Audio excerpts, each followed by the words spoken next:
तुम चिल्ला रहे हो। तुम मंदिरों में, मस्जिदों में, अपने एकांत कमरों में चिल्ला रहे हो। तुम मंत्र पढ़ रहे हो, तुम जोर जोर से शब्दों का उच्चारण कर रहे हो और तुम्हें लगता है कि तुम कुछ बहुत बड़ा कृत्य कर रहे हो। तुम्हें लगता है कि परमात्मा बहरा है। तुम्हें लगता है कि जब तक तुम अपनी जीभ को जोर जोर से नहीं हिलाओगे, जब तक तुम हवा में कंपन पैदा नहीं करोगे, तब तक तुम्हारी बात कहीं पहुंचेगी नहीं। लेकिन क्या तुमने कभी अपनी इस बेवकूफ़ी पर गौर किया है? तुमने कभी सोचा है कि तुम जब बोलते हो तो तुम्हारे भीतर क्या घटता है? सच तो यह है कि तुम जितना जोर से चिल्लाते हो, तुम उतने ही खाली होते जाते हो। तुम्हारी 80% ऊर्जा तुम्हारे होठों के रास्ते बाहर बह जाती है और तुम एक फटे हुए ढोल की तरह रह जाते हो, जिसके पास शोर तो बहुत है लेकिन भीतर कोई संगीत नहीं। आज मैं तुम्हें उस कड़वे सच से रूबरू कराना चाहता हूं जिसे तुमने सदियों से दबा रखा है। तुम जिसे प्रार्थना कहते हो, वह अक्सर केवल गले का व्यायाम होता है। असली बात तो तब शुरू होती है जब शब्द होठों को छूना बंद कर देते हैं। अगर तुम आज भी होठ हिलाकर कुछ पढ़ रहे हो तो तुम सिर्फ अपना समय और अपनी जीवनी शक्ति नष्ट कर रहे हो। तुम एक ऐसी गाड़ी चला रहे हो जिसका इंजन बहुत शोर कर रहा है लेकिन वह 1 इंच भी आगे नहीं बच रही। मूर्ख लोग कहते हैं कि जोर से बोलो ताकि मन एकाग्र हो। मैं तुमसे कहता हूं, जितना जोर से बोलोगे मन उतना ही बाहर की तरफ भागेगा। बोलना एक बहिर्मुखी क्रिया है। जब तुम बोलते हो तो तुम दूसरों के लिए मौजूद होते हो। जब तुम चुप होते हो तब तुम खुद के लिए मौजूद होते हो। तुम्हारी जीभ एक ऐसा द्वार है जिससे तुम्हारी कीमती ऊर्जा हर पल रिस रही है। एक पागल आदमी और एक तथाकथित साधक में क्या फर्क रह जाता है? अगर दोनों ही लगातार बब्बर आ रहे हो, तुम अपनी नसों को थका रहे हो। गौर से देखना, जब तुम बहुत देर तक बोलकर मंत्र पढ़ते हो तो तुम्हारे गले की नसें तन जाती हैं, तुम्हारी जीभ भारी हो जाती है और तुम्हारा दिमाग शून्य पड़ जाता है। यह थकान कोई उपलब्धि नहीं है, यह इस बात का प्रमाण है कि तुमने अपनी ऊर्जा को गलत दिशा में बहा दिया है। असली तांत्रिक, असली खोजी कभी शोर नहीं मचाता। उसकी शक्ति उसके भीतर के सन्नाटे में छिपी होती है। एक छोटे से उदाहरण से समझो। एक घड़े में पानी भरा है। अगर उस घड़े में एक छेद कर दिया जाए तो पानी धीरे धीरे बाहर निकल जाएगा। तुम्हारी जीभ वही छेद है। तुम दिन भर व्यर्थ की बातें करते हो और जब तुम कुछ सार्थक करना चाहते हो तब भी तुम उसी जीभ का सहारा लेते हो। तुम उसी छेद को और बढ़ा कर देते हो। तुम्हारे भीतर जो ऊर्जा का संग्रह होना चाहिए था वह शब्दों के मलबे में दबकर नष्ट हो जाता है। लोग मेरे पास आते हैं और कहते हैं कि हम घंटों तक नाम जपते हैं लेकिन मन शांत नहीं होता। मन शांत कैसे होगा? तुम मन को अशांत करने का पूरा इंतजाम कर रहे हो। बोलना अपने आप में एक अशांति है, बोलना एक तनाव है। जब तुम एक शब्द का उच्चारण करते हो तो तुम्हारे मस्तिष्क को बहुत मेहनत करनी पड़ती है। स्नायु तंत्र पर बोझ पड़ता है और तुम सोचते हो कि इस बोझ के तले दबकर तुम किसी ऊंचे तल को छू लोगे। तुम्हारी समस्या यह है कि तुम हर चीज को एक प्रदर्शन बना देना चाहते हो। तुम चाहते हो कि लोग देखें कि तुम कितने बड़े साधक हो, और अगर कोई देख ना रहा हो तो कम से कम तुम खुद को सुना सको कि देखो मैं कितनी मेहनत कर रहा हूं। ये मेहनत ही तुम्हारी सबसे बड़ी बाधा है। जहां श्रम है वहां अहंकार है, और जहां अहंकार है वहां वह सत्य नहीं हो सकता जो बिल्कुल सहज है। अपनी जीवनी शक्ति को बचाने का पहला नियम है व्यर्थ के कंपन को रोकना। तुम्हारी मांसपेशियों का ये हिलना डुलना तुम्हें बूढ़ा बना रहा है। तुम अपनी उम्र घटा रहे हो। हर शब्द जो तुम बिना जरूरत के बोलते हो वह तुम्हारी मौत को थोड़ा और करीब ले आता है। तुम एक जलती हुई मोमबत्ती की तरह हो जिसे तुम दोनों तरफ से जला रहे हो। एक तरफ संसार की बातों में अपनी शक्ति गंवा रहे हो और दूसरी तरफ उस साधना में भी शोर मचा रहे हो जिसे बिल्कुल शांत होना चाहिए था। जरा सोचो, अगर तुम एक कमरे में बंद हो और बाहर बहुत शोर हो रहा हो तो क्या तुम भीतर की बारीक आवाज सुन पाओगे? कभी नहीं। तुम्हारे भीतर भी एक बहुत सूक्ष्म प्रक्रिया चल रही है, लेकिन तुम्हारे होठों का यह शोर उसे दबा देता है। तुम एक ऐसी मछली की तरह हो जो सागर के भीतर है लेकिन फिर भी प्यासी है, क्योंकि वह सिर्फ लहरों के ऊपर उछल कूद कर रही है। गहराई में जाने की उसकी हिम्मत नहीं है। तुम्हारे जीवन की सबसे बड़ी विडंबना यही है कि तुमने अपनी आदतों को ही अपना धर्म मान लिया है। बचपन से तुम्हें सिखाया गया है कि बोलकर याद करो, बोलकर प्रार्थना करो। उस शिक्षा ने तुम्हें एक रट्टू तोता बना दिया है। तुम शब्द तो जानते हो, लेकिन उन शब्दों के पीछे छिपे मौन से तुम्हारा कोई परिचय नहीं है।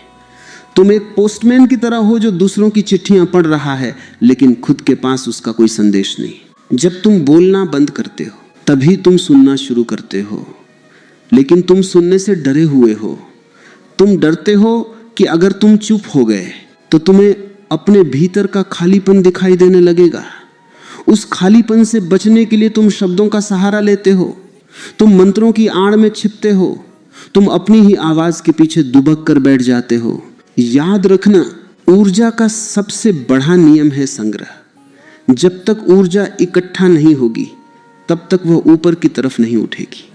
जैसे पानी को जब तुम एक पात्र में रोकते हो और उसे नीचे से गर्मी देते हो, तभी वह भाप बनकर ऊपर उठता है। लेकिन अगर उस पात्र में 1000 छेद हों तो कितनी ही आग जला लो, पानी कभी भाप नहीं बनेगा। तुम्हारी ये जीभ, ये बोलना, ये वाचिक क्रिया, वह 1000 छेद हैं। तुम अपनी नसों को थका थका कर बीमार पड़ रहे हो। बहुत से लोग जो बहुत ज्यादा मंत्र जप करते हैं वे चिड़चिड़े हो जाते हैं। तुमने देखा है, वे छोटी छोटी बात पर गुस्सा करने लगते हैं। क्यों? क्योंकि उन्होंने अपनी मानसिक शांति को शब्दों के शोर में लुटा दिया है। उनके स्नायु तंत्र झनझना रहे। वे शांत नहीं हुए, वे केवल उत्तेजित हुए। असली प्रक्रिया तो बहुत ही वैज्ञानिक है। वह मांसपेशियों का खेल नहीं है, वह तो विद्युत का खेल है। तुम्हारे शरीर के भीतर जो बिजली दौड़ रही है उसे तुम्हें भीतर ही मोड़ना होगा। उसे बाहर की हवा में कंपन पैदा करने के लिए खर्च नहीं करना है। उसे अपनी रीढ़ की हड्डी के जरिए मस्तिष्क के उस केंद्र तक पहुंचाना है जहां से सारा नियंत्रण होता है। लेकिन तुम तो बाहर की दुनिया को प्रभावित करने में लगे हो। तुम्हें लगता है कि तुम्हारे शब्दों के प्रभाव से आसमान से कुछ गिरेगा। कुछ नहीं गिरता। जो भी है वह तुम्हारे भीतर पहले से मौजूद है, बस तुम्हें उसे जगाना है। और जागने के लिए पहली शर्त है बाहरी हलचल का रुक जाना। जैसे एक तालाब है, अगर तुम उसमें पत्थर फेंकते रहोगे तो उसकी सतह पर लहरें उठती रहेंगी। तुम उन लहरों में अपनी परछाई कभी नहीं देख पाओगे। तुम पत्थर फेंक रहे हो, शब्दों के पत्थर, और फिर तुम शिकायत करते हो कि तुम्हें अपना चेहरा साफ नहीं दिख रहा। पत्थर फेंकना बंद करो, लहरों को शांत होने दो, होठों को झुरने दो, दांतों को भींचने दो और अपनी पूरी शक्ति को अपनी खोपड़ी के भीतर समेट लो। साधारण मनुष्य और एक पहुंचे हुए व्यक्ति में बस इतना ही फर्क है कि साधारण मनुष्य अपनी शक्ति को बिखेरता रहता है और समझदार आदमी उसे समेटता रहता है। बोलना बिखरना है, मौन होना सिमटना है, और जो सिमट जाता है वह इतना शक्तिशाली हो जाता है कि फिर उसे कुछ कहने की जरूरत नहीं पड़ती, उसकी मौजूदगी ही काफी होती है। तुम्हें सिखाया गया है कि शब्द ब्रह्म है, लेकिन तुमने शब्द का गलत अर्थ निकाल लिया है। शब्द ब्रह्म तब है जब वह तुम्हारे हृदय की धड़कन बन जाए, जब वह तुम्हारे रक्त के संचार के साथ लयबद्ध हो जाए। जब तक वह केवल तुम्हारी जीभ पर नाच रहा है तब तक वह केवल मिट्टी है। मिट्टी से तुम सोने की उम्मीद मत करो। तुम अपनी ग्रंथियों पर दबाव डाल रहे हो। जब तुम किसी शब्द को जोर से बोलते हो तो तुम्हारी लार ग्रंथियां, तुम्हारी गर्दन की मांसपेशियां और तुम्हारे फेफड़े एक साथ काम करते हैं। इस पूरी प्रक्रिया में जितनी ऑक्सीजन खर्च होती है और जितनी बिजली जलती है, उसका अगर तुम हिसाब लगाओ तो तुम दंग रह जाओगे। तुम अपनी कीमती संपदा को कूड़े के भाव बेच रहे हो। जिन्होंने भी जीवन में कुछ पाया है वे चुप हो गए। वे इसलिए चुप नहीं हुए कि उन्हें बोलना नहीं आता था। वे इसलिए चुप हो गए क्योंकि उन्होंने देख लिया कि बोलने से वह बात कही ही नहीं जा सकती जो अनुभव की जा चुकी है। और बोलने की कोशिश में जो ऊर्जा नष्ट होती है वह उस अनुभव को और गहरा करने में काम आ सकती है। तुम एक ऐसे मुसाफिर की तरह हो जो अपनी मंजिल के बारे में चिल्ला तो रहा है, लेकिन उसके पैर जंजीरों से बंधे हैं और वह जंजीर तुम्हारी अपनी आदतों की है। तुम बोलते हो क्योंकि तुम्हें बोलने की लत लग गई है। तुम चुप नहीं रह सकते।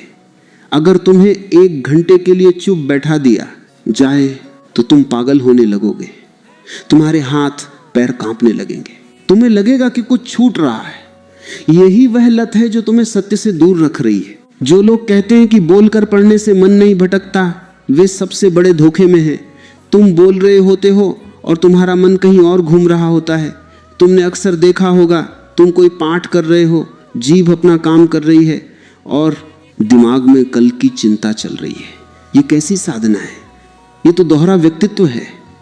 तुम खंडित हो गए हो। तुम्हारा शरीर कुछ और कर रहा है, तुम्हारी जीभ कुछ और कह रही है और तुम्हारा विचार कहीं और है।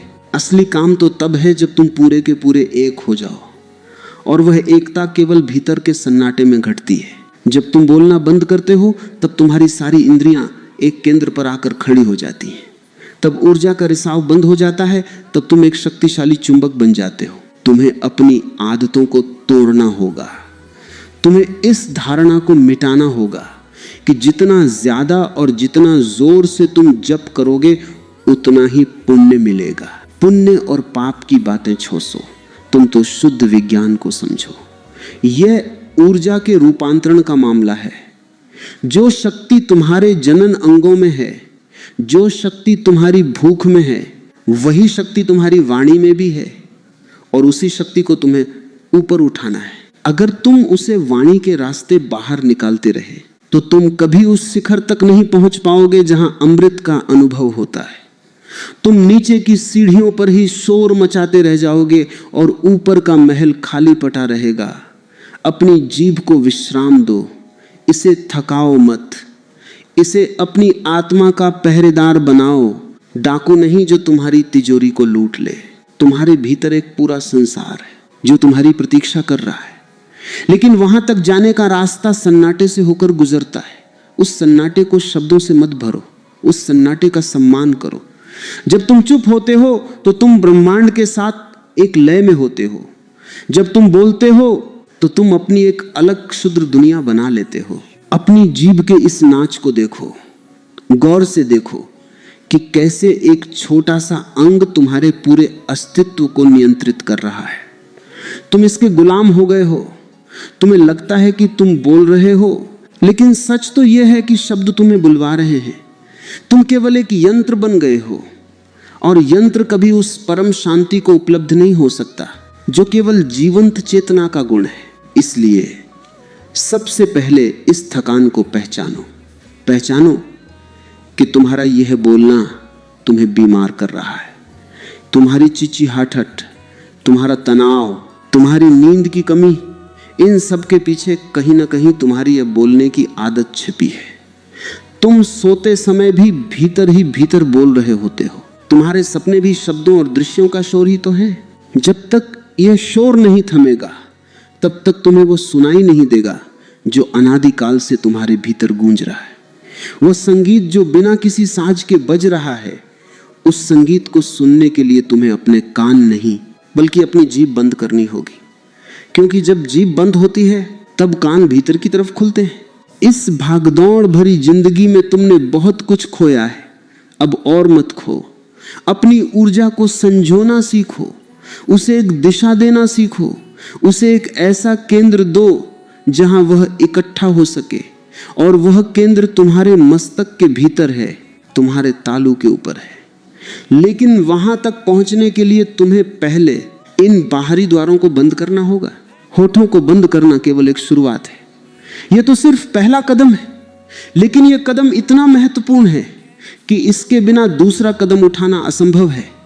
जो इंसान अपनी जीभ पर नियंत्रण नहीं कर सकता, वह अपने जीवन पर क्या नियंत्रण करेगा?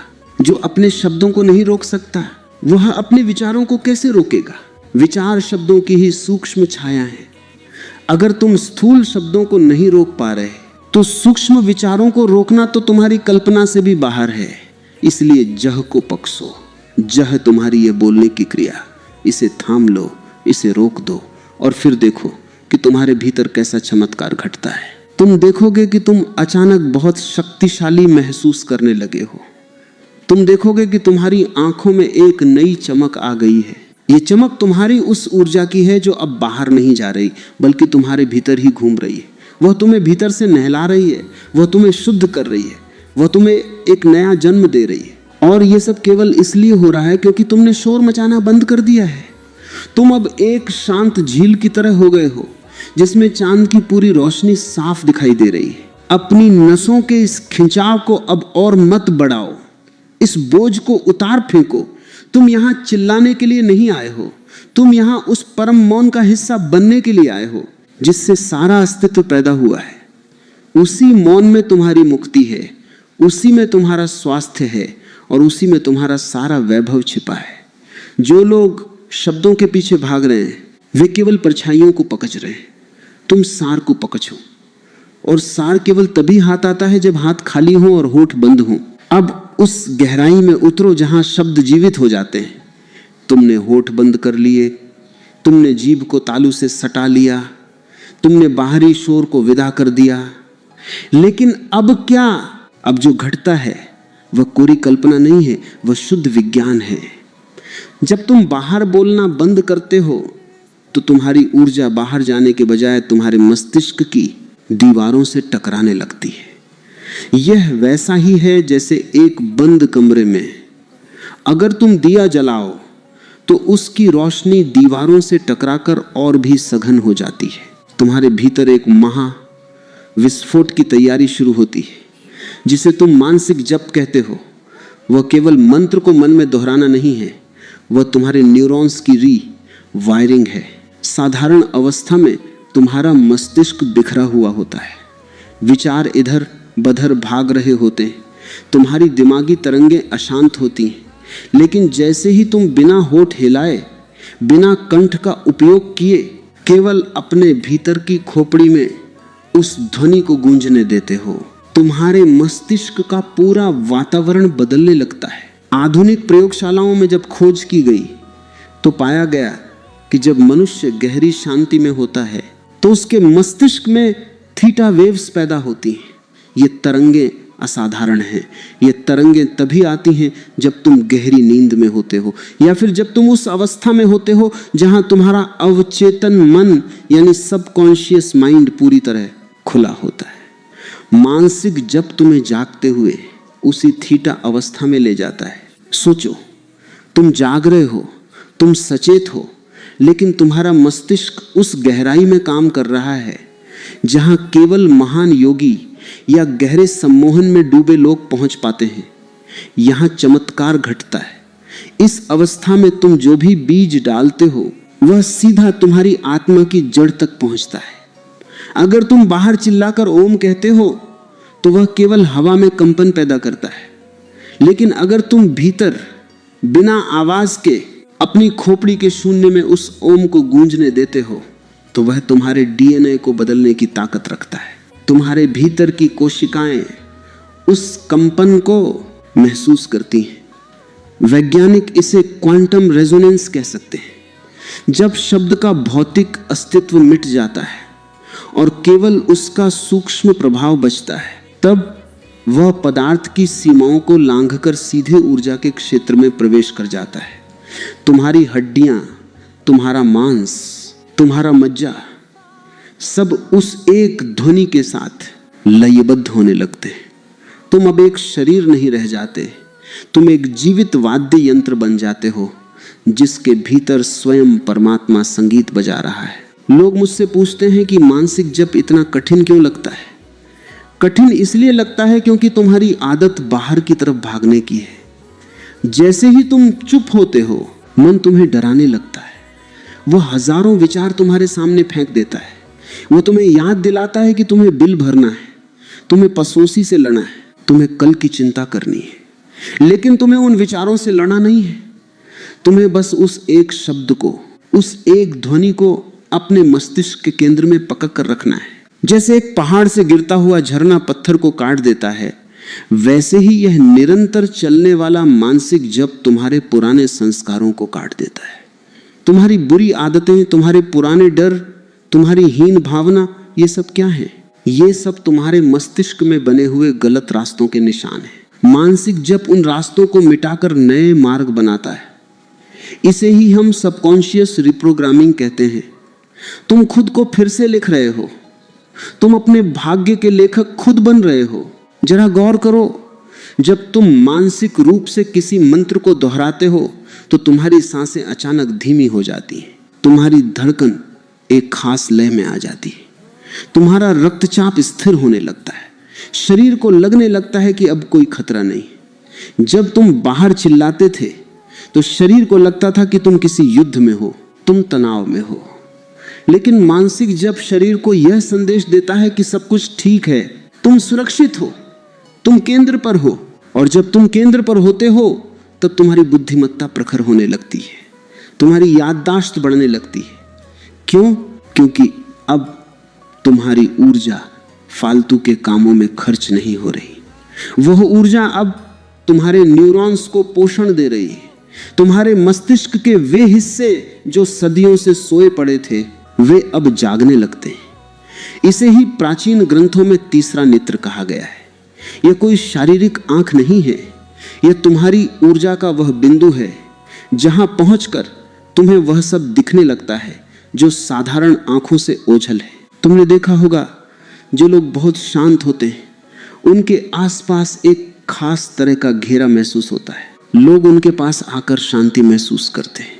यह कोई जादू नहीं है, यह उनकी संचित ऊर्जा का प्रभाव है। उन्होंने अपनी ऊर्जा को मानसिक रूप से इतना सघन कर लिया है कि वह उनके शरीर की सीमाओं को तोड़कर बाहर फैलने लगी है।